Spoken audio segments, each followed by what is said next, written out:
हा सत्संग संत रामपालजी महाराजांचा असून मराठी भाषिक भक्त समाजास सहज समजावे म्हणून हिंदी भाषेतून मराठी भाषेत रूपांतरित करण्यात आलेले आहे.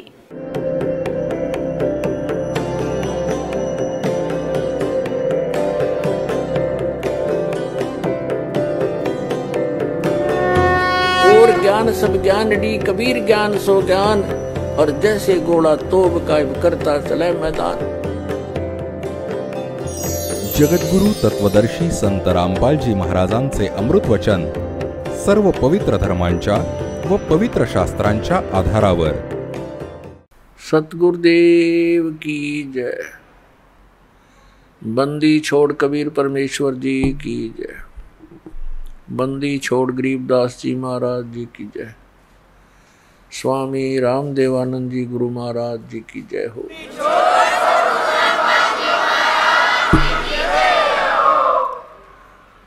गरीब नमो नमो सतपुरुष को नमस्कार. गुरु की नहीं सुर नर मुनि जन साधुआं संतों सर्वस्ती नहीं. सतगुरु साहेब संत सब डंडो तम प्रणाम. आगे पीछे मध्य हुए तिनको जहाँ कुर्बान. निराकार निर्विषम काल जाल व्यंजनम निर्लेपम निज निर्गुणम अकल अनुपवेशोन्दनम. सोहम सुरति समाप्तम सकल समाना निर्तलय. उज्ज्वल हीरंबर हरदमम बेपरवा अथाह वार पार नहीं मध्यतम. गरीब जो सुमरे सिद्ध होई गणनायक गलताना. करो अनुग्रह सोई पारस पद परवाना. आद्य गणेश मनाऊं गणनायक देवन देवा. चरण कमल लो लाऊं आदंत करूं सेवा. परम शक्ति संगीतम रिद्धि सिद्धि दाता सोई. अवगत गुण अतीतम सत पुरुष निर्मोही. जगदम्बा जगदीशम मंगल रूप मुरारी. तन मन अर्पों शीसम भक्ति मुक्ति भंडारी. सुर नर मुनि जन ध्यावे ब्रह्मा विष्णु महेशा. शेष सहस मुख गावे पूज्य आद गणेशा. इंद्र कुबेर सरीखा वरुण धर्म राय ध्यावे. समर्थ जीवन जी का मन इच्छा फल पावे. 33 कोटि अधारा ध्यावे शेष 88. उतरे बहुजल पारा कट है यम की फांसी. 33 कोटि अधारा ध्यावे शेष 88. उतरे बहुजल पारा कट है यम की फांसी. कर जोरूं विनती करूं धरूं चरण पर शीश. गुरु जी राम देवानंद जी महाराज ने दियो नाम बख्शीश. कोटि कोटि सिजदा करूं कोटि कोटि प्रणाम. चरण कमल में राखियो मैं बंदी जा मैं गुलाम. कुत्ता हूँ गुरुदेव का रामपाल दास का नाम. गले प्रेम की जेवड़ी जा खेचो वहाँ जाऊं मैं. तो करो तो बावड़ू दूर दूर करो तो जाऊं. ज्यों राखो त्यों ही रहूं जो देवो सो खाऊं. परमपिता परमात्मा पूर्ण ब्रह्म सर्वश्रेष्ठी रचनाहार कबीर देवजी, कबीर परमेश्वरजी आपल्या सर्व जीवांचे जनक आहेत. हे सर्व सृष्टी रचनाहार आहेत.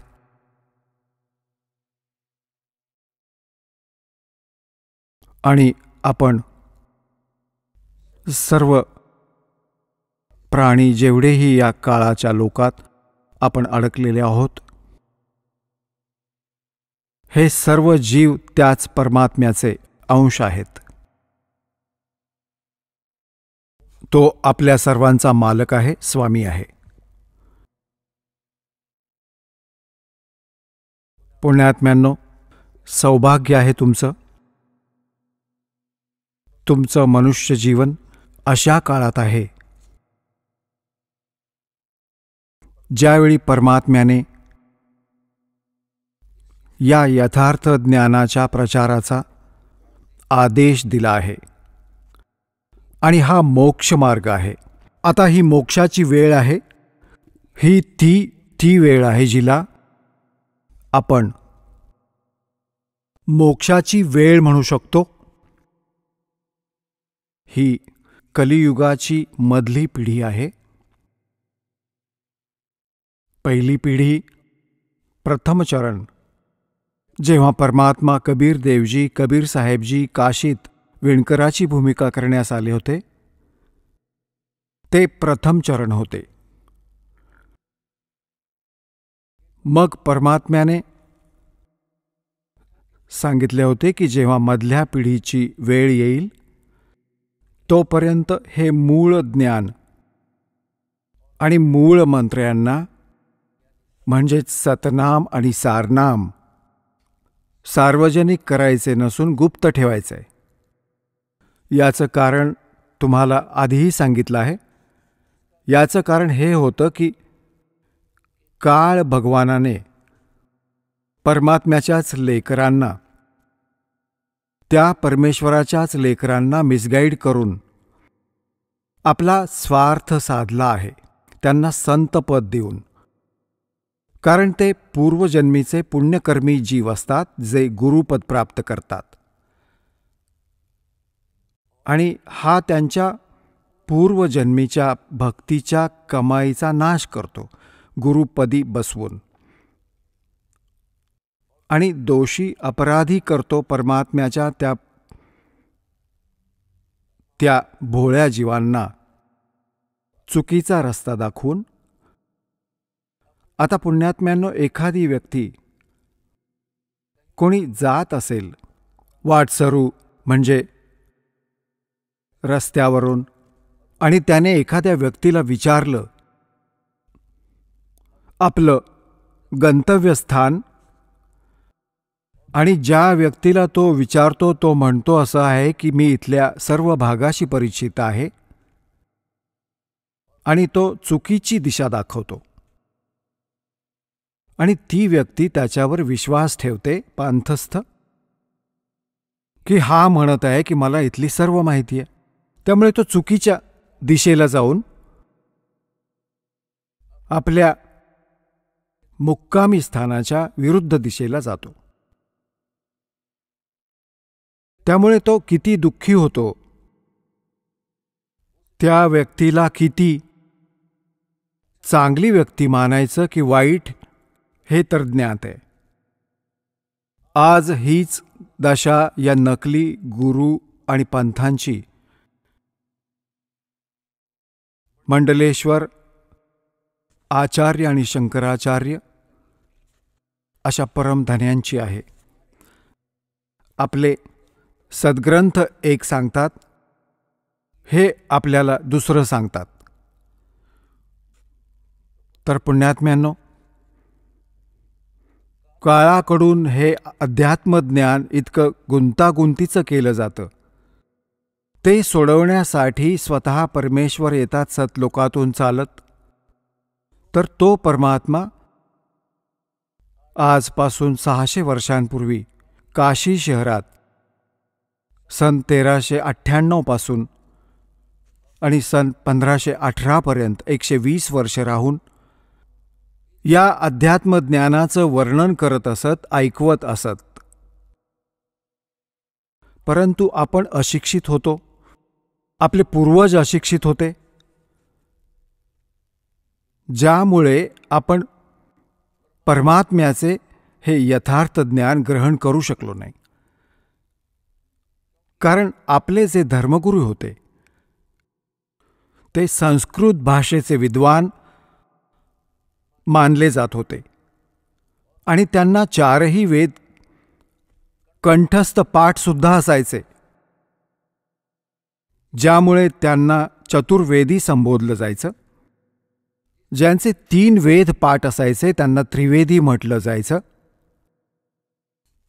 जो 2 वेद पाठ करायचा, कंठस्थ पाठ करायचा, त्यांना द्विवेदी म्हणायचे. आणि त्यांना त्या वेदातील कखही माहीत नाही, ना पुराणाचं ज्ञान आपल्या धर्मगुरूंना. तर त्यावेळी परमात्म्याने स्वतःची ओळख सांगितली होती की परमात्मा कोण आहे, कसा आहे, तो काय करत असतो. जे वेदात वर्णलेले परमात्म्याचे गुण आहेत त्यांच्या अनुसार परमात्मा कबीरजीच खरे ठरतात, जे वेद सांगतात. आता पुण्यात्म्यांनो, कबीर परमेश्वरजींनी 600 वर्षांपूर्वी येऊन हे ज्ञान दिलं होतं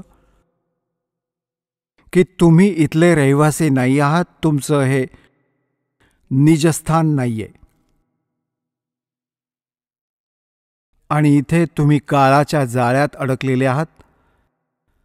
आता तुम्ही जन्म आणि मृत्यूच्या प्रदीर्घ आजाराने ग्रस्त आहात. परंतु आपण परमात्म्याला ओळखू शकलो नाही, कारण ते स्वतः आले होते आणि आपण सद्ग्रंथांशी अपरिचित होतो. म्हणून आपण मार खाल्ला, आपण धोका खाल्ला, आपण परमात्म्याला सोडून या काळाच्या दूतांच्या बोलण्याला फसून आपण परमात्म्यापासून दूर झालो. परंतु तो दयाळू, त्याने दया केली, आपल्याला त्यावेळी भक्तियुक्त करून गेले, आपल्याला चार्ज केले, ज्यामुळे आपल्याला मनुष्य जीवन मिळत आले आहे. आणि जे पुण्यात्मे आज परमात्म्याच्याच संगतीने कधी कुठल्या युगात राहिले, तर ते पुण्यात्मेच आज परमात्म्याकडे अग्रेसर झाले आहेत. तर दुर्भाग्य आहे त्या प्राण्यांचं, जे परमात्म्याच्या शोधात आणि काळाच्या ग्रुपमध्ये जाऊन सेट झाले आहेत. ते काळाचे ग्रुप कोणकोणते आहेत? पुण्यात्म्यांनो, काळ ह्या ज्योतिनिरंजनने सांगितलं होतं की परमात्म्याशी याचं बोलणं झालं होतं तेव्हा म्हणाला होता की भगवान 3 युगों में जीव थोड़े ले जाना, सतयुग, त्रेता, द्वापारमध्ये जीव कमी परत घेऊन जा तुझ्या लोकात, और चौथा युग जब कलयुग आवे तब तब शरण जीव बहु जावे. ऐसा वचन हर मोय दीजे, तब तो गवन संसार ही कीजे. परमेश्वर कबीरजी आपला पुत्र जोगजीत याचं रूप घेऊन याच्या 21व्या ब्रह्मांडात बोलणं केलं होतं. याने तर आधी भांडण केलं होतं भगवंताशी, परंतु त्यांच्या सामर्थ्यापुढे हा टिकू नाही शकला. मग याने चापलुसीचा आधार घेतला, चरण धरले आणि म्हणाला, आपण काय उद्देशाने आला आहात, काय उद्देश घेऊन आला आहात. तेव्हा परमात्म्याने याला सर्व स्पष्ट केलं की मी जाणार तुझ्या खालच्या लोकात आणि तू या प्रिय जीवांना किती किती दुःख देऊन ठेवलंयस. कोणाला पशु केलं, कोणाला पक्षी केलं, कोणाला कुत्रा केलं, कोणाला गाढव केलं, मनुष्य केलं, तर यांच्याबरोबर किती यातना देत आहेस.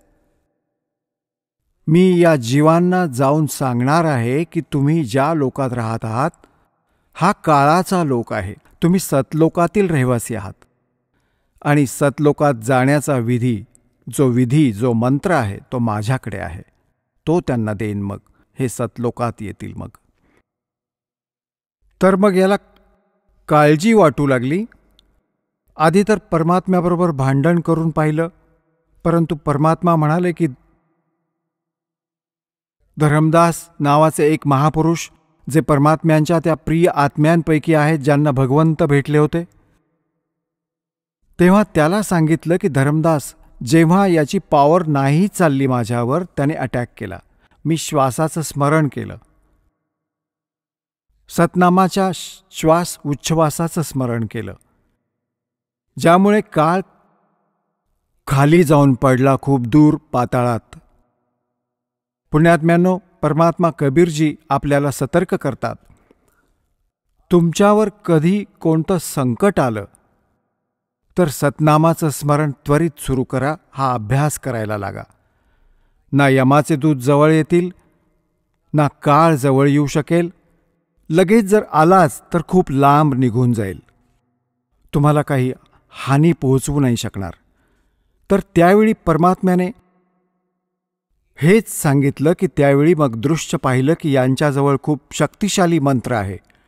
चरण पकडले, तेव्हा विचारलं होतं की तुम्ही काय उद्देशाने जात आहात. परमात्म्याने सर्व सांगितलं, जसं दासाने आता वर्णन केलं. मग हा म्हणाला की काही हरकत नाही, जशी तुमची इच्छा असेल तसे करा, परंतु माझ्या काही गरजा आहेत, तेवढ्या माझ्या पूर्ण करा. परमात्मा म्हणाले, बोल. हा म्हणाला, असं नाही, तुम्ही वचनबद्ध व्हा. तर परमेश्वर कबीरजी वचनबद्ध झाले. तेव्हा हा म्हणाला होता की 3 युगात कमी जीव घेऊन जा आणि 4थ्या कलियुगात हवे तेवढे जीव घेऊन जा.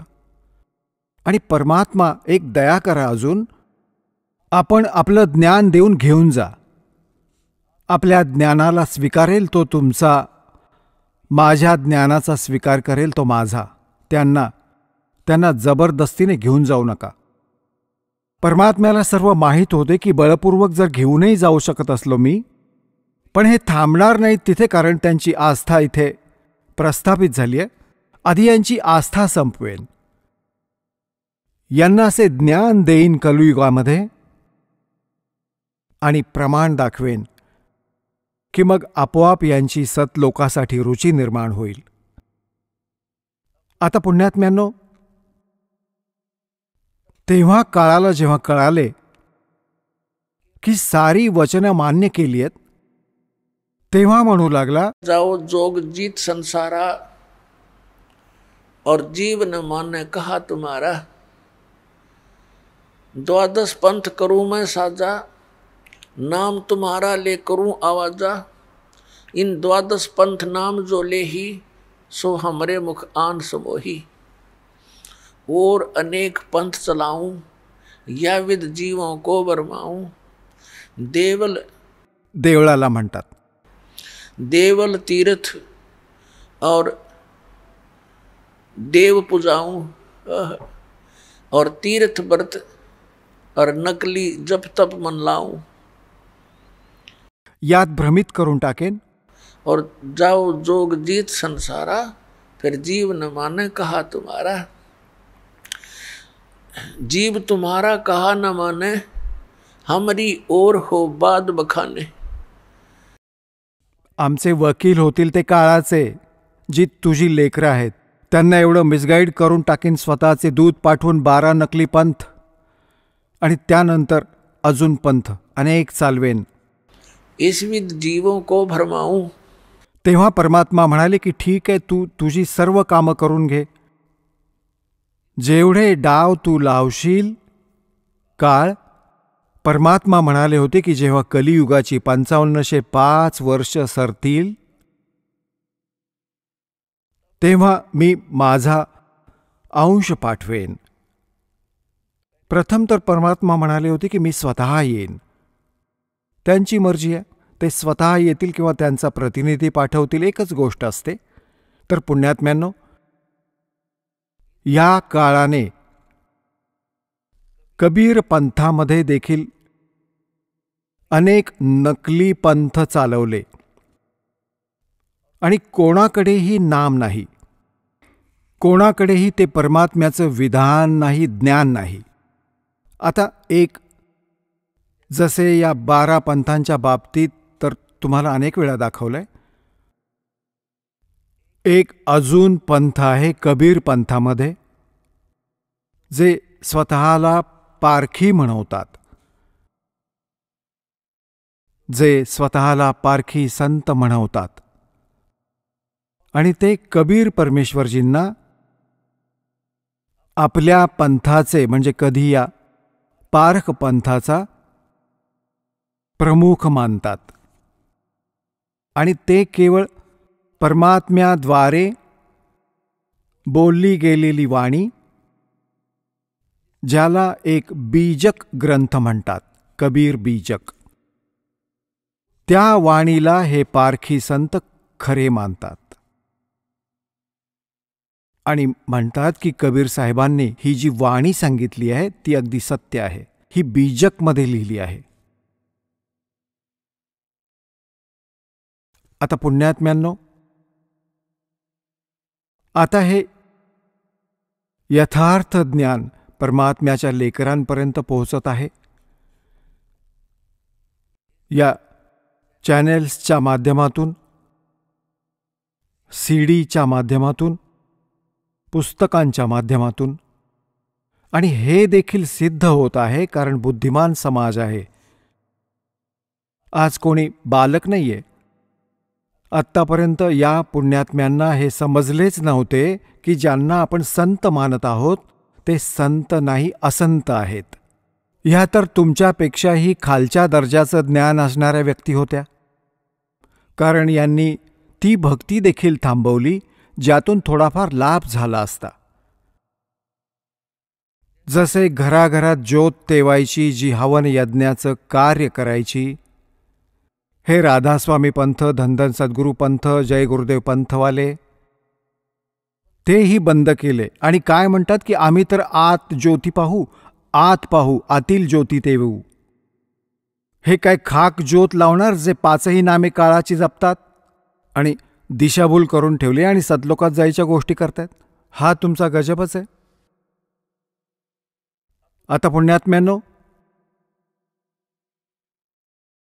या काळाने एक नाही अनेक फासे पेरून ठेवलेत, अनेक फास बांधून ठेवलेत जीवांचे. आता या ज्ञानाने, सत्संगाने जे पुण्यात्मे परमात्म्याच्या शोधामध्ये फिरत आहेत त्यांना हा तर विश्वास वाटला आहे, जवळपास होऊन जाईल नाहीतर ज्ञान ऐकल्यावर, की कबीर इज गॉड. कबीर परमात्मा आहेत, सत्पुरुष आहेत. सारे पुरावे दासाने दाखवले. आता काय समस्या येईल आपल्या समक्ष की बाबा जर कबीर साहेबच भगवान आहेत तर मग अगदी बरोबर आहे की कबीर पंथात जेवढे महापुरुष आहेत, जे गुरुपदावर आहेत, आम जनता, सर्वसाधारण लोकांच्या, भोळ्या भाबड्या माणसांच्या मनात हा विचार येईल की बाबा सर्वात जुने कबीर पंथात कोणते स्थान आहे. आपला हा अजून एक रोग आहे. आपण सगळ्यात जुन्या गोष्टीला खूप तिला महत्त्वपूर्ण मानतो. तर पुण्यात्म्यांनो, आता भोळे जीव त्या कबीर पंथाच्या त्या नकली संतांच्या जाळ्यात फसू नये यासाठी आता थोडेसे हे सत्र अजून करावे लागेल. एक आमचा सेवक झाला सन 1998 आणि त्याला ज्ञात झाले की कबीर साहेब परमात्मा आहेत दासाच्या पुराव्यांमुळे. तर त्याच्यात काळाने काय प्रेरणा जागवली की आता कबीर साहेब तर भगवंत आहेतच, ते तर अंडरस्टूड आहे. बुद्धिमान बालक होता, परंतु हा अतिबुद्धिमान, अति जे चातुर्य आहे ते या मार्गात हानिकारक देखील ठरू शकतं. तर त्याच्या मनात काय दोष आला जो दासाने आता सांगितला, त्याने विचार केला की कबीर साहेबच भगवान आहेत. आणि गुरुजी या दासाच्या बाबतीत विचार केला तर ते सन 1994 पासून नाम द्यायला लागलेत. आणि हे तर बरेच नवीन आहेत. आणि असे नको व्हायला की त्या जुन्या आश्रमांमध्ये त्यांच्याकडे तर बरेच यथार्थ ज्ञान मिळेल. तर त्याने या दासाला ही आपली जी त्याने समजूत करून घेतली होती ती जाणवू दिली नाही आणि म्हणाला की अशी अशी आमची इच्छा आहे की कबीर मठ पाहून यावा. बांधवगडचे ते स्थान बघावे जिथे धर्मदासजी होते. मी म्हणालो चला बघून येऊ. सोबतीला थोडे होते, थोडेच भक्त झाले होते सन 1998 पर्यंत. मग 99 मधली गोष्ट आहे ही. सन 2000 मध्ये कुठे गेलो? कबीर मठ आहे एक. कबीर मठ हा गुजरात राज्यात भरोच एक शहर आहे. भरोच शहरापासून 12 किलोमीटरच्या अंतरावर एक मंगलेश्वर गाव आहे. मंगलेश्वर गावाजवळ एक सुकलतीर्थ नावाचं आधी एक गाव होतं आणि त्यात जीवादत्ता नावाचे 2 ब्राह्मण भाऊ राहायचे आणि ते परमात्म्याचे शिष्य झाले होते. त्यांनी ज्ञान ऐकलं की पूर्ण गुरुशिवाय मोक्ष नाही मिळू शकत. दोन्ही भावांनी विचारविनिमय केला की आपण ज्या संताचं ज्ञान ऐकतो आहोत आपल्याला ते पूर्ण वाटतंय. आता आपण कसं ठरवायचं की कोणतं संपूर्ण आहे आणि कोणतं अर्धवट आहे? तर त्यांनी आपल्याच विचारांच्या आधारे एक ठरवलं, एक निर्णय घेतला की आपण आपल्या अंगणात एका सुक्या वटवृक्षाची फांदी गाडू, जसे रोप लावतात कुंडी तयार करून किंवा खाली खड्डा खणून, आणि या महापुरुषांचे चरणामृत घेऊन येऊ. चरण धुवून आपण या फांदीला घालू आणि जर ही हिरवी झाली तर आपण समजायचं की ते पूर्ण गुरु आहेत. या दृष्टिकोनाने त्यांनी जिथेही ज्या संताचे नाव ऐकले तिथे पोहोचले आणि त्यांना प्रार्थना केली की आम्हा दासांना चरणामृत द्या. आणि संत या गोष्टीला नाकारत नाहीत. म्हणाले घे बेटा. त्यांचे चरण धुतले आणि भांड्यात ओतून घरी घेऊन आले. येताच त्यांनी रोपाला घातले. 2 दिवस वाट बघायचे, 2-3 दिवस काही नाही व्हायचे, आठवडा 10 दिवस, मग दुसऱ्याकडे जायचे, मग तिसऱ्याकडे, सगळीकडे गेले ज्यांचा बोलबाला होता. आता हे त्यांना ज्ञान झाले होते की मनुष्य जीवन परमात्म्याच्या प्राप्तीसाठीच प्राप्त झाले आणि जर मनुष्य जीवन प्राप्त होऊन भगवान भेटले नाही तर व्यर्थ आहे. आणि पूर्ण गुरुशिवाय भगवान नाही भेटत. सर्व संत म्हणतात, ऋषी आणि मंडलेश्वर म्हणतात. तर त्यांनी हा निर्णय केला की हे परमात्मा, या क्षणी तरी पृथ्वीवर कोणी पूर्ण संत नाहीये, परमसंत नाहीये. आम्हा दोन्ही भावांना मरण द्या आणि ज्यावेळी या पृथ्वीवर संत येईल पूर्ण, त्यावेळी आम्हाला उरलेलं आयुष्य मनुष्याचं द्या दाता. अगदी अंतिम निर्णय अंतःकरणापासून. आणि हा अर्ज केला. आणि दोन्ही भाऊ उदास राहू लागले की काय अर्थ आहे या जीवनाचा, आपली पुंजी समाप्त होत आहे. आता म्हणतात परमात्मा, दारी मेरे संत की मुझसे मिटे नी अन्न से. त्याच वेळी आठवडा 10 दिवसांनंतर परमात्मा एका जिंदा महात्म्याच्या रूपात त्या सुकलतीर्थ नावाच्या गावात, जिथे 30-40 घरे होती जास्तीत जास्त, पूर्वी अशी छोटी छोटी गावं असायची सगळी. तर तिथे गल्लीत फिरत आहेत आणि तिथे जीवा आणि दत्ता, ज्यांना तत्वा देखील म्हणतात, त्यांच्या घराच्या समोरून आणि दुसऱ्या गल्लीत चालले होते. तर दत्ता बाहेर आला. त्या दत्ताने पाहिलं की महात्मा चालले आहेत. तो त्याचा मोठा भाऊ जीवाला म्हणाला की जीवा, एक महात्मा चालले आहेत, तुझी आज्ञा असेल तर बोलावू का? आता जीवा म्हणू लागला की बाबा राहू दे, का जखम ताजी करत आहेस? काय करायचे बोलावून? असे असे मंडलेश्वर पाहिलेत आपण, त्यांच्याकडे तर काहीच झालं नाही. दत्ता परत म्हणाला, दादा मला तर इच्छा होत आहे, संतांना एकदा बोलवावं. जीवा म्हणाला, मग बघ दादा, मी का तुझ्या आत्म्याला दुःख देऊ, बोलाव. एवढ्यात परमात्मा परत आले, जणू कोणाचे घर शोधत असावेत. आणि दत्ता पुण्यात्मा होता, चरणांवर डोकं टेकवलं. हे महाराज, तुमच्या दासाची झोपडी आहे, पाय लागू द्या, या इकडे, दर्शन द्या, काही वेळ विश्रांती घ्या. परमात्मा म्हणाले, ठीक आहे बाबा, चल. गेल्यावर जी कुठली जागा होती बसण्यासाठी, दिला एखादा पाठबीट. परमात्मा बसले आणि जीवा म्हणाला, दत्ता, म्हणाला, हांजी, ते आण, साधूंचे चरण धुऊया. मग आणली कोणती परात, थाळी, आणि त्यात पाणी घालून चरण धुतले. आता जीवा म्हणाला की दत्ता, घेऊन जा हे जल, चरणामृत. आणि संतांचे चरणामृत रस्त्यावर नसतात टाकत, ते 8 टाक रोपाला. म्हणाला, ठीक आहे. आता दत्ता गेला अंगणात आणि जसा तो घालू लागला ते पाणी घालता घालताच ती वाळलेली फांदी जी सुकू लागली होती खालून, ती एकदम हिरवीगार झाली. बोलो सतगुरुदेव.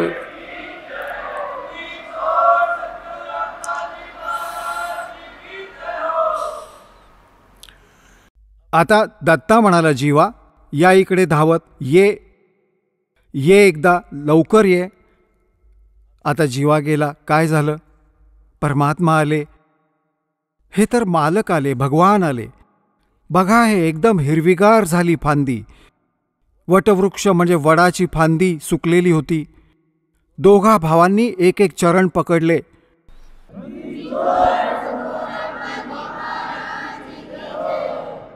दोघा भावांनी एक एक पाय धरला आणि असे त्यांच्या तोंडाकडे बघून रडू लागले आणि म्हणू लागले, भगवान, आम्ही तर अगदी थकून गेलो होतो आणि आम्ही समजून चाललो होतो की या पृथ्वीवर कोणी संत नावाची गोष्ट नाही. हे भगवान, तुम्ही आधी का नाही आलात दाता? आम्ही खूप वाट पाहिली, खूप शोध घेतला. परमात्मा म्हणाले, मी आलो तर असतो आधीही. तुमच्या आत्म्याशी मी चांगला परिचित होतो, तुमच्या हृदयाच्या ओढीशी. जर मी आधी आलो असतो आणि ही हिरवीगार पण झाली असती, होणारच तर होती, यात तर काही दुःख दिसत नाही. तशीच ही काही संतांची ओळख होत नाही. तरीही मला तुमची ही ओढ बघून ही लीला करावी लागते बाळा. जर मी आधी आलो असतो आणि ही हिरवीगार झाली असती तर तुम्ही उपदेश घेतला असता, ठीक आहे? मग तुमच्या मनाची अजून अशी धारणा झाली असती की होऊ शकते की एक खूप मोठा मंडलेश्वर आहे, त्याचा बराच बोलबाला आहे, त्यांचे हजारोंच्या संख्येने शिष्य आहेत, कदाचित हे आमच्या गुरूंपेक्षाही जास्त शक्तिशाली आहेत. तर तुम्ही बाळांनो धक्के तरीही खाल्ले असते. आणि त्यावेळी जर तुम्ही गुरु केला असता, त्यानंतरही जर तुमच्या मनात ही शंका आली असती तर बाळा माझ्याकडून देखील संपला असतात, कारण गुरूंच्या प्रती अविश्वास दाखवल्याने नाम खंडित होते. गुरु करण्याआधी व्यवस्थित तपासा. अगदी सर्व बाजूंनी त्याचे व्यवस्थित परीक्षण करा आणि त्यानंतर जर तुमच्या मनात दोष आला असता तर तुमचे नाम नाही राहत, कनेक्शन तुटते. आता पुण्यात्म्यांनो, हे ज्ञान तर आहे, म्हणजे परमसंतांसाठी, हे परमसंतांवर लागू आहेत हे सर्व नियम, आणि आपण लावून ठेवले आहेत नकलींवर. परंतु परमात्मा कबीरजी म्हणाले आहेत, झूठे गुरु के पक्ष को तजत ना लावे वार. खोटा गुरु असेल तर लगेचच त्यागा, आणि योग्य गुरु मिळाल्यानंतर जर तुमच्या मनात दोष आलात तर तुम्ही नामरहित होता. तर बाळा, मी आधी आलो असतो तरीही तुम्ही परत धक्के खाल्ले असते. मी यासाठी उशिरा आलो की तुमच्या साऱ्या शंका दूर व्हाव्यात आणि तुम्ही या सर्व संतांना आधी पारखावे, नाहीतर मग गोष्टी बिनसल्या असत्या. तर दोघे म्हणाले, महाराजजी, ही गोष्ट तुमची अगदी खरी, 100%.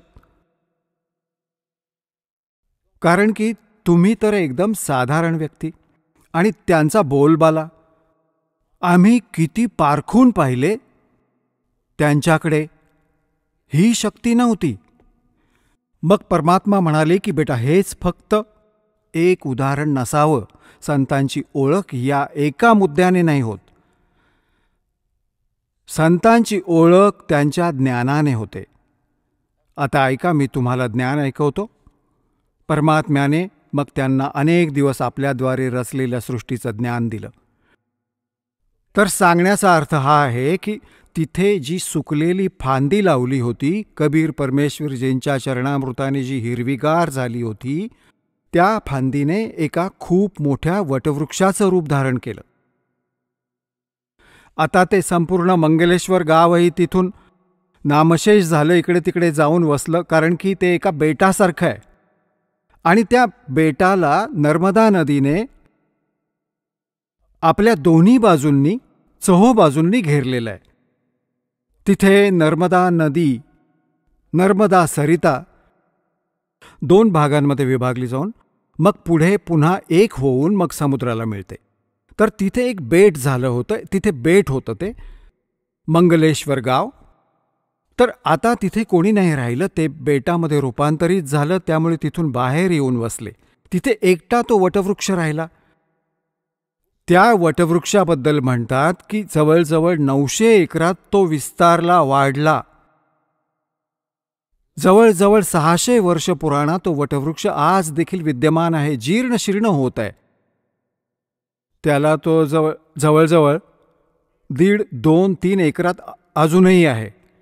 आणि तिथे कबीर पंथांचा एक महंत पदाने हा परंपरागत तिथे एक आश्रम आहे, त्या वटवृक्षाच्या खालीच, वडाच्या झाडाखालीच. आणि ती महंत पदवी केवळ यासाठी ठेवली गेली होती की या आठवणी आहेत, ज्या अद्भुत लीला घटना घडल्या आहेत, या सुरक्षित राहाव्यात यामधल्या पिढीपर्यंत. त्या कबीर परमात्म्यांच्याद्वारे केलेल्या लीला आजही त्यांचे अवशेष शिल्लक आहेत.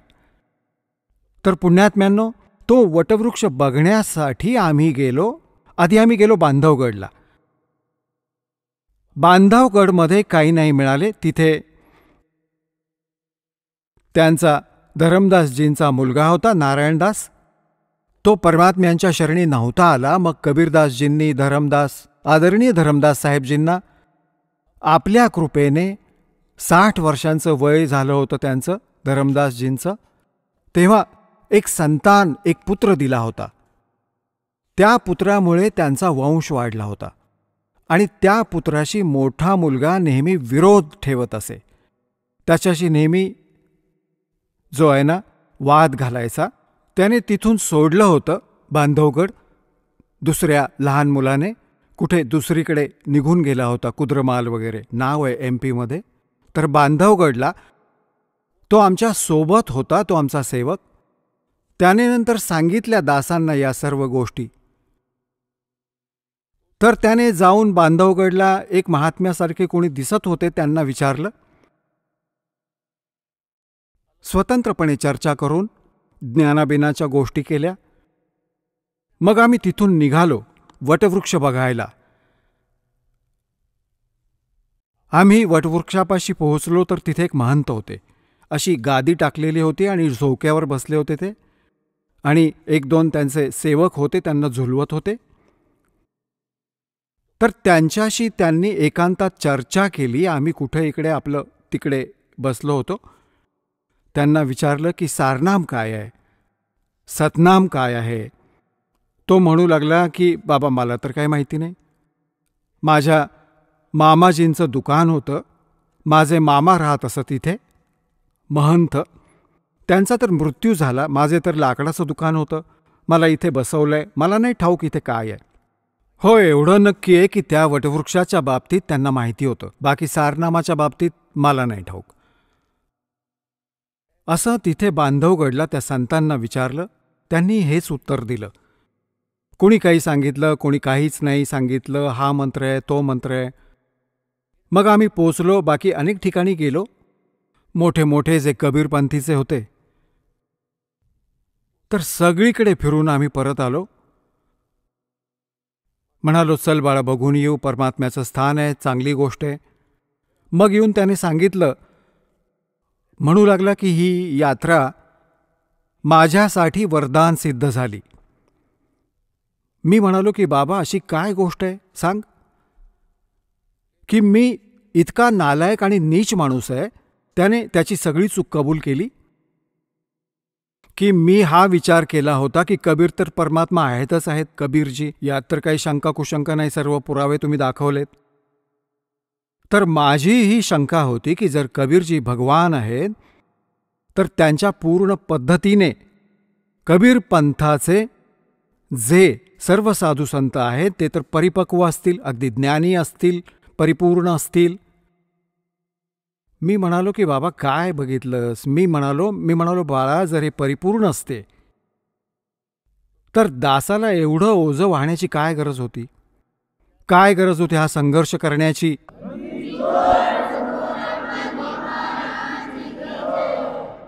या दासाला काय गरज होती मग या फंदात पडायची, जेव्हा सर्व सगळ्यांना सांगायची की यांचं ज्ञान चुकीचं, त्यांचं ज्ञान चुकीचं आणि हे ज्ञान खरं. और सभी बोली आत्मा भी नो सोचे रामपाल निंदा करता है, नंदक को और साची बताऊं. तर मग त्यानं सांगितलं की मी हे असं एकाला विचारलं की महाराजजी सारनाम काय आहे. त्याने काय सांगितलं की हातावर पीठ घे. एक कबीरपंथी जुन्या आश्रमातील 60-70 वर्षांचा म्हातारा, आणि तो म्हणाला की हातात पीठ घे आणि श्वासाच्या जवळ आण, आणि श्वासामुळे त्या पीठात काही डिस्टर्बन्स येता कामा नये, बास हेच समजून जा की सार शब्द आहे. तो म्हणू लागला आता माझं तर पोट भरून आलं, अशी दृढता आली आहे हे भगवान, हे तर नुसते रिकामेच बसलेत, कोणाकडेच काही नाही. आणि मग त्याने सांगितलं की माझ्या मनात मी एवढा नालायक आहे, माझ्या मनात एवढा दोष आला होता. मी म्हणालो की काय हरकत नाही, तो तर येणारच आणि त्याचं निरसनही भगवान करतील, जे पुण्यात्म्यांवर दया करतील. तो दिवस आहे आणि आज त्या बालकाला असा दृढ विश्वास बसला आहे या दासाच्या या सर्व ज्ञानावर, आणि त्याचं जीवन सफल झालं. नाहीतर परत मार खाल्ला असता कुठे. तर पुण्यात्म्यांनो, आता अशा भोळ्या आत्म्यांना अशा समस्या अजून येतील. एक अजून परिवार होता, राधास्वामी पंथातून आला होता सन 2003 मध्ये. संपूर्ण कुटुंब आलं इथे, दीक्षा घेतली करोंथा आश्रमात आणि चांगल्या दृढतेने भक्ती करीत राहिले. मग त्यांच्या मनातही हाच दोष निर्माण झाला, सर्व ज्ञान समजूनही, की बाबा आता दामाखेडामध्ये धरमदास साहेबजींच्या गादीशी संबंधित संत सांगितले आहे. कोणी माथे फिरू भेटला त्यांना दामाखेडच्या गादीचा कोणी भक्त, त्याने सांगितले त्यांना की संपूर्ण मोक्ष हवा असेल तर दामाखेडाच्या गादी असणाऱ्यांकडून मिळेल. कबीर साहेबांनी त्यांना वरदान दिलेलं आहे. अच्छा, त्यांना झाडा लावण्याचं वरदान दिले, झाडफूक करण्याचं. कबीर साहेबांनी तर तुम्हाला सांगितलंय की जो खरं नाम देईल त्याने मोक्ष मिळेल सतनामाने, वंशाने नाही, नादाने होईल. म्हणजे आजपर्यंत कितीही बघा, नादवाले जेवढे म्हणजे वचनाचे शिष्य, त्यांच्यामुळेच आपला पंथ उजागर झालाय.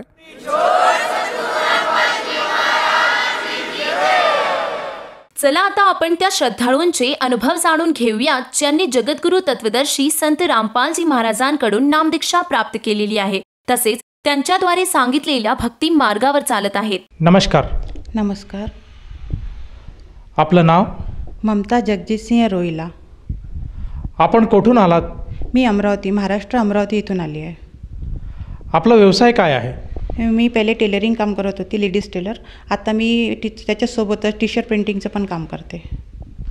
संत रामपालजी महाराजांची गुरुदीक्षा आपण कधी घेतली? मी 4 एप्रिल 2010 संत रामपालजी महाराजांची गुरुदीक्षा घेतली आहे. संत रामपालजी महाराजांची गुरुदीक्षा घेण्याअगोदर आपण व आपला परिवार कोणती भक्तिसाधना करत होतात? मला सुरुवातीला कोणत्याच अशी देवी देवताची भक्ती करायची अशी हे नव्हती. पण जेव्हा माझं लग्न झालं आणि मला सांसारिक सुख लाभलं नाही, तेव्हा मग मी देवी देवतांच्या भक्तीकडे वळली. आणि मला असं वाटायचं की सगळ्यांना जेव्हा सुख आहे तर माझ्या नशिबी का नाही. म्हणून मग मी कोणी सांगितले मला की या देवीची भक्ती कर, तर मी नवरात्राचे 9 दिवस उपास कटोकट करत होती. संतोषी माताचे कंटिन्यू मी 3 वर्ष सातत्याने व्रत उपासना केली. त्याच्यानंतर मला कोणी म्हटलं तिरुपती बालाजीला गेल्यावरही तुझं म्हणजे हे होईल आहे, चांगलं होईल आहे, तुला लाभ होईल आहे. तेव्हा मी तिथेही जाऊन माझे केश पूर्ण डोनेट केले. पण मला कुठलंच त्याच्याकडून लाभ होत नव्हता. गणपती बसवत होते माझ्याकडे, नवदुर्गाचं हे करत होते, पण असा लाभ जे होता, जे सांसारिकदृष्ट्या मला लाभ हवा होता, तो मला भेटतच नव्हता. त्याच्यानंतर मी जसं सांगितले गेले की कोणी म्हणाले की 1.25 महिना तू अनवाणी राहा तर तुला ते लाभ होईल. पण मी खूप प्रकारच्या भक्ती साधना केली, पण मला माझं सांसारिक सुख हे काही लाभलंच नाही. जसं तुम्ही सांगत आहात की तुम्ही सांसारिक सुखासाठी देवीदेवतांची पूजा करत होतात. तुम्ही बालाजीला गेलात, त्यानंतर तुम्ही लक्ष्मीचं व्रत केलं आणि ह्या सगळ्या तुम्ही साधना ज्या महाराष्ट्रामध्ये प्रचलित आहेत त्या साधना केल्या, परंतु आपल्याला कुठल्याही प्रकारचा लाभ प्राप्त झाला नाहीत. तर मला असं विचारायचं आहे की संत रामपालजी महाराजांची जी भक्तिविधी आहे आणि जी साधना आहे, ह्या साधनेबद्दल आपल्याला कशी माहिती मिळाली आणि आपण संत रामपालजी महाराजांच्या शरणात कसे आलात?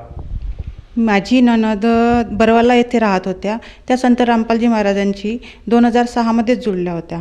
आणि माझं येणं जाणं हे चालूच होतं. फक्त माझ्या नवऱ्यांशीच पटत नव्हतं, बाकी माझ्या सगळ्यांशीच पटत होतं. तेव्हा त्या म्हणाल्या की तू पण सुद्धा गुरुजींचं, संत रामपालजी महाराजांची नामदीक्षा घे आणि तुझं पण सगळं चांगलंच होईल. पण माझा कसा सगळा विश्वास एवढा उडाला होता की आता कुठल्याच देवी देवतांवर किंवा संतांवर असा माझा काही विश्वास नव्हता. तेव्हा मी म्हणायचे की बस मला तुम्ही म्हणता तर तुम्ही त्याच्यापेक्षा तुमच्या भावांना ते नाम द्या, म्हणजे आमचं सगळं चांगलं होईल आहे. तेव्हा मी ते नामदीक्षा घेतली नाही, पण मी आश्रममध्ये 2-3 वेळा गेली. तिथे 2009ला पण गेली, 2008ला पण गेली. ती सत्कीर्तन ऐकायची, राहायची तिथे, ते सगळं काही बघायची. पण मला कसं माझ्या मनातूनच ते नव्हतं. तर मला असं हे जाणीवच नव्हती होत की ते परमात्मा आहे किंवा असं काही त्यांच्या ह्याच्यात काही सत्संगमध्ये काहीतरी असं लाभ होईल मला किंवा मी त्यांच्याशी भक्ती करावी, असं मला मनातून काहीच वाटत नव्हतं. मग सर्वप्रथम माझ्या हजबंडनी तिथे भक्ती स्वीकारली त्यांची. जेव्हा माझ्या हजबंडांनी गुरुदीक्षा घेतली तेव्हा त्यांच्यात थोडा मला असा बदल वाटू लागला होता. जसं मी त्यांना म्हणायची माझ्या नंदीला की त्यांच्यात जर बदल आला तर मी सुद्धा घेऊन गेले नामदीक्षा, तर मला तो फरक त्याच्यात आढळून आला. आणि मग मी नंतर 2010 नामदीक्षा घेतली. आणि माझं थोडंसं संसारीकडे म्हणजे हे वळण, आमचे संबंध व्यवस्थित असे राहू लागले. त्यानंतर मला एक मुलगी झाली 15 वर्षानंतर.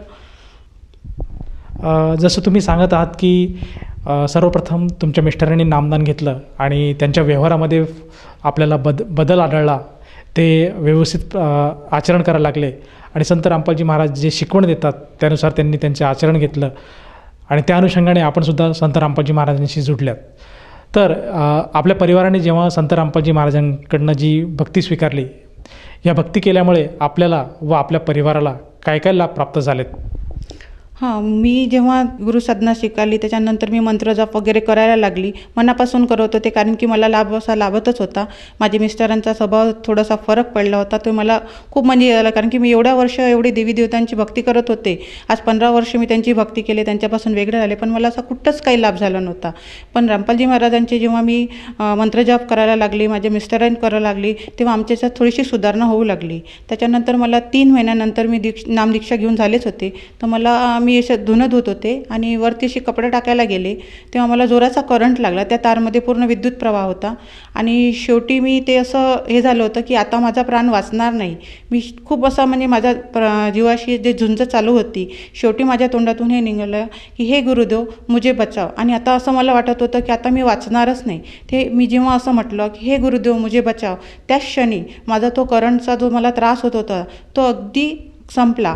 तेव्हा मला असं वाटलं की खालच्यांनी आता ते फ्यूज वगैरे बंद केलं असेल किंवा लाईनचा प्रवाह बंद केला असेल आणि मी थोड्या वेळात बेशुद्ध झाले. त्यानंतर जेव्हा मला माझ्या घरच्यांनी हॉस्पिटलमध्ये नेलं, तेव्हा माझ्या आईने मला सांगितलं की नाही, मी वरती आल्यानंतरच तिथं ते बंद केलं होतं, बटन काढली होती आणि तेव्हा तुला ते खाली आणलं आम्ही बंद केल्यावर. पण हा एक मला लाभ लागला. तेव्हा मी घरी माझ्या घरच्यांना जेव्हा माहीत झालं माझ्या सासरी, तेव्हा ते माझी नणद संत रामपालजी महाराज यांच्याकडे गेली. तेव्हा त्याचाच क्षणी संत रामपालजी महाराजांनी यांनी म्हटलं की तेरी भाभी बच गई जाते तू अडाई आहे क्या. मतलब मराठीत त्यांचं असं होतं की तुझी वहिनी वाचली म्हणून तू माझ्याकडे आली आहे का. त्यांनी मला एक जीवनदान तिथे दिलं आणि ते त्यांना परमात्माने तिथेच त्यांना समजून गेलं होतं की अशातून असं हा प्रकार झाला. आणि माझ्या नंदीला खूप हे झालं, आश्चर्यचकित झाले की असं कसं परमात्माला कळलं. पण ते संत रामपालजी महाराज तर अंतर्यामी आहे, त्यांनी मला तिथे जीवनदान दिलं. त्यानंतर माझे मिस्टर जात होते बाईकनी, सकाळची वेळ होती आणि खूप स्पीडली गाडी होती आणि तिकडनं एक स्कूल बस येत होती. त्यांची एवढी जोरात टक्कर झाली की ते म्हणजे असं वाचणंच शक्य नव्हतं, एवढ्या जोरात त्यांचा ॲक्सिडेंट झाला. पण ती बाईक त्यांनी आवरली आणि तेव्हा जेव्हा तो ड्रायव्हर खाली उतरला तेव्हा ते येऊन पाहिलं त्यांनी की तू कैसा आहे, मतलब ते हिंदीत तसे बोलायला लागले की तू कसा आहे. तर पहिले तर चेक केलं तर म्हणजे मुझे कुछ भी नाही लगा, त्यांचा एक बाल बी बक्का नाही झाला आणि त्यांच्या फक्त गाडीलाच हे झालं. परमात्माने त्यांनासुद्धा जीवनदान दिलं. या व्यतिरिक्त मला थायरॉईड होता. एक 75 mgची मी गोळी खात होते आणि खूप वर्ष मी 3-4 वर्ष गोळ्या खाल्ल्या. ते चेक करत होते तर मला ते कमी जास्त असं होतच होतं. त्या 25वर आल्या होत्या. शेवटी आता 3-4 वर्षापासून मी जेव्हा चेक करत आहे तर मला आता थायरॉईड नॉर्मल येतं माझं नेहमी. त्या व्यतिरिक्त मला स्पॉन्डिलिसिसचा त्रास होता आणि मला असं कपडे शिवते मी किंवा कम्प्युटरवर माझं काम असते, त्याच्यामुळं मला कसं ते मानाचा खूप त्रास होत होता, मी करू नव्हते शकत. पण आता मला सतनाम मिळाल्यानंतर मी जेव्हा आता 11 तास बसून काम करते तरी मला काहीच असा त्रास होत नाही. आणि माझ्या आईने गुरुदीक्षा घेतली तेव्हा त्यांचं असं मन वळत नव्हतं की बी ते, पण माझे मिस्टर जेव्हा इथे यायचे महाराष्ट्रात तेव्हा ते सत्संग लावून जायचे आणि त्या ऐकायच्या. त्या गेल्यानंतर ते बंद करून द्यायच्या. त्यांना म्हणजे इंटरेस्ट नव्हता माझ्या आईला, पण त्यांना तशी जबरदस्ती करत नव्हतो की नाम घ्यायलाच पाहिजे म्हणून. पण ते सत्संग ऐकू त्यांच्या मनात एवढं परिवर्तन झालं की त्यांनी एक दिवस असं ठरवलं की मला आता नामच घ्यायचं आहे. पण त्याच दिवशी त्यांना संत रामपालजी महाराज स्वप्नात आले. त्यात त्यांना दिसले की त्या विहिरीत ते उभे आहे आणि माझ्या आईने सकाळीच म्हटलं की मला आता संत रामपालजी महाराजांची नामदीक्षा घ्यायची आहे. मग त्यानंतर माझ्या आईने त्या TV चॅनलवरचे नंबर पाहून त्याच्यावर कॉन्टॅक्ट केला आणि त्यांनी नामदीक्षा घेतली. नामदीक्षा घेतल्यानंतरही त्यांना म्हणजे असं जे लाभ व्हायचा, त्यांना त्रास होत होता. 7 वर्षापासून त्या आजारी होत्या, त्यांना दमाचा त्रास होता, तर त्यांना कसं ते लाभ होत नव्हता. तेव्हा मग त्यांनी पुन्हा संत रामपालजी महाराजांची प्रार्थना केली मनोमनी की बाई मला मी नाव घेतलं तरी मला आराम का होत नाही आहे. तेव्हा ते त्यांच्या स्वप्नात आले आणि त्यांनी म्हटलं की हा जो डॉक्टर आहे ते आमचे जे फॅमिली डॉक्टर आहे त्यांना सोबतच घेऊन आले आणि त्यांना म्हटलं माझ्या आईला की ये जो डॉक्टर है ये अपने ही गाव का है और ये सब ठीक हो जाएगा. आणि माझ्या आईला आता खूप आराम आहे, म्हणजे खूप चांगली प्रकारे ती आहे तशी. आणि तिला दमेचा खूप त्रास होत होता पहिले, ती असा दुपारी तिला खूप तडतड असा त्रास होत होता, पण आता ती चांगल्याने आहे. ताई, जसं तुम्ही सांगत आहात की संत रामपालजी महाराजांकडनं जेव्हा आपण नामदीक्षा घेतली तेव्हा आपल्याला व आपल्या परिवाराला बरेचसे लाभ प्राप्त झालेत. जसं की तुम्ही सांगत आहात की तुम्हाला व तुमच्या मिस्टरांना संत रामपालजी महाराजांनी एक पुनर्जीवन दिलं. तर या अनुषंगाने आपले जे मित्रपरिवार आहेत, जे आप्तेष्ट आहेत, जे नातलग आहेत, तसेच जो श्रोतावर्ग आपल्याला आज बघत आहेत, यांना आपण काय संदेश द्याल? मी यांना संदेश तर नाही देऊ शकत, पण एक विनंती जरूर करू शकते की आज आपण शिक्षित वर्ग आहो, आपण सगळ्यांना समजतं आणि आपल्याकडे गीता ही आहेच. गीतेचा संत रामपालजी महाराज जे ज्ञान देतात ते गीतेच्या आधारावर देतात. गीता ही त्यांनी लिहिलेली आहे, गीता ही आपल्याकडे अगोदरच आहे, फक्त आपण ते उघडूनच नाही पाहिली तर आपल्याला त्याच्यातलं ज्ञान काय करणार आहे. मी सुद्धा आजपर्यंत गीता वाचली नव्हती, पण ते मला आपल्याला ज्ञान काय करणार होतं. तेव्हा तुम्ही ते गीतेचं वाचा. नाही गीता वाचणं होत तरी ते TV चॅनल्सवर जे सत्संग येतात ते सत्संग ऐका, त्यातून तुम्हाला ते ज्ञान कळेल. संत रामपालजी महाराज स्वतःच्या मनातून असं काहीच सांगत नाही आहे. जे आपल्या गीतेत लिहिले आहे, जे आपल्या धर्मग्रंथात लिहिले आहे, जे आपल्या शास्त्रात लिहिलं आहे त्याच आधारित ते आपल्याला सगळं सांगतात. पुष्कळ जण म्हणतात की ते देवी देवता सोडायला लावतात, पण ते देवी देवता सोडायला नाही लावत. जर समजा माझं नाव ममता आहे, तुम्ही जर मला ममता नावानेच आवाज दिलं तरच मी तुमच्याकडे बघेल. जसं गाय आहे, गायला आपण हंबा हंबा करून म्हटलं तरच ती पाहिजे. त्याचप्रमाणे गणपती आहे किंवा शंकरजी आहे किंवा विष्णू आहे किंवा लक्ष्मी आहे, यांचे जे मंत्र आहे, जे वास्तविक पाहता जे मंत्र आहेत तेच ते मंत्र देतात. त्यांनीच त्यांचा तर ते त्यांच्यामुळे त्यांची हलचल होते. जेव्हा आपण ते मंत्र जपतो तेव्हा त्यांची हलचल होते आणि आपल्याला तो लाभ होतो. जी सद्भक्ती आहे ती फक्त याच्यातच त्यांनी मार्गातच आपल्याला सांगितली आहे आणि ती आपल्याला केल्यावर ती आपल्याला लाभ होतो. आणि सद्ज्ञानचं बद्दल असं आहे की तुम्ही जेव्हा ते भक्ती मार्गात जाल की नाही तुम्ही असे हे करू शकत तर तुम्ही ते प्रवचन ऐका, त्यांचं सत्संग ऐका. ते पुस्तक येते ज्ञानगंगा आहे, जिने की राह आहे, जगण्याचा मार्ग आहे, असे पुस्तक आहेत. हे फ्री ऑफ कॉस्ट तुम्हाला मिळते. एक मोबाईल नंबरवर तुम्ही जर फोन केला तर ते तुमच्या घरापर्यंत ते जगतापर्यंत पोहोचवल्या जाते. ते तुम्ही पुस्तक वाचा, ते त्याच्यातूनही तुम्हाला ते ज्ञान मिळेल.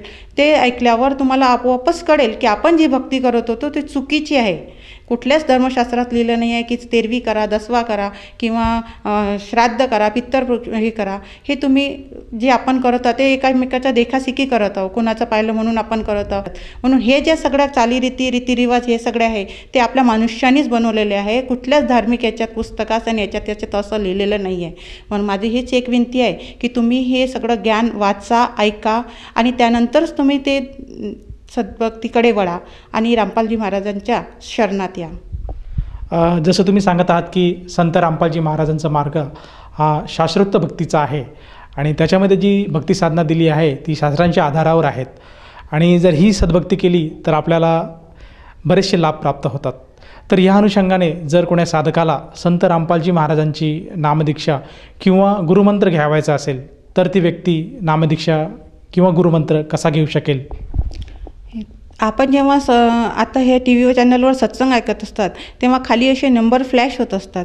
त्या नंबरांवर तुम्ही जर कॉन्टॅक्ट केला तर तुमच्या नजदीकच्या जे नामदान सेंटर आहे तिथला नंबर तुम्हाला देण्यात येतो आणि तिथे तुम्ही कॉन्टॅक्ट केल्यानंतर तुम्हाला ती नामदीक्षा देण्यात येते. तिथे तुम्हाला बोलवल्यानंतर नामदीक्षा देतात आणि ती सुद्धा फ्री ऑफ कॉस्ट असते. तिथे कुठलेच असे पैसे घेतले नाही जात की पुस्तक दिल्या जाते, एक गुरुजींचा फोटो दिला जातो आणि तुम्हाला ती मंत्रसाधना करावं लागते.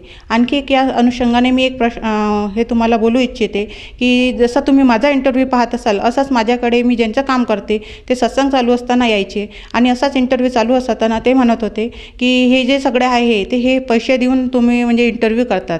तर मी तेव्हा त्यांना समजवण्याचा प्रयत्न केला पण ते समजले नाही. मग असाच एक दिवशी माझ्याच अशा ओळखीचा एका लेडीजचा इंटरव्ह्यू चालू होता. त्या राजस्थानच्या होत्या त्या बाई आणि तेव्हा मी त्यांना सांगितलं माझ्या मालकांना की बाई मी हे जे यांना मी पाहिलेलं आहे आणि यांचं तुम्ही असं यांना म्हणू नाही शकत की बाई यांची आतडी पूर्ण बाहेर होती तरी त्यांना एक मुलीला त्यांनी जन्म दिला महाराजांच्या कृपेने आणि ते आज सगळ्या औषधरित्या येण्याने चांगले आहे. तर म्हणून मी म्हणतो की उद्या चालून तुम्ही मलाही असं म्हणू शकतात की पैशाने इथे हे जे सांगतात हे त्यांना खरोखरच त्यांना लाभ होतात तेव्हाच ते सांगितले जाते. कुठलाच पैसा किंवा कुठलाच हे घेऊन असं कोणी इंटरव्ह्यू देत नाही. धन्यवाद. नमस्कार.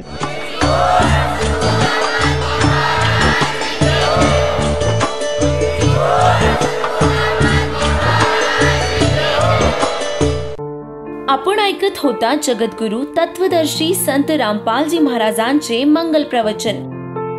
निशुल्क नामदीक्षा प्राप्त करण्यासाठी आणि अधिक माहितीसाठी संपर्क करा 7030303951 7030303952. आमची वेबसाईट आहे www.jagadgururampalji.org. सर्व पवित्र धर्मांच्या पवित्र शास्त्रांवर आधारित प्रमाणित अनमोल पुस्तक ज्ञानगंगा किंवा जगण्याचा मार्ग यापैकी कोणतेही एक पुस्तक निशुल्क मागविण्यासाठी आम्हाला आपले पूर्ण नाव, पूर्ण पत्ता, पिनकोड सहित आणि फोन नंबर लिहून 7030303951 7030303952 या नंबरावर SMS करू शकता किंवा आम्हाला 7030303950 या नंबरावर WhatsApp देखील करू शकता.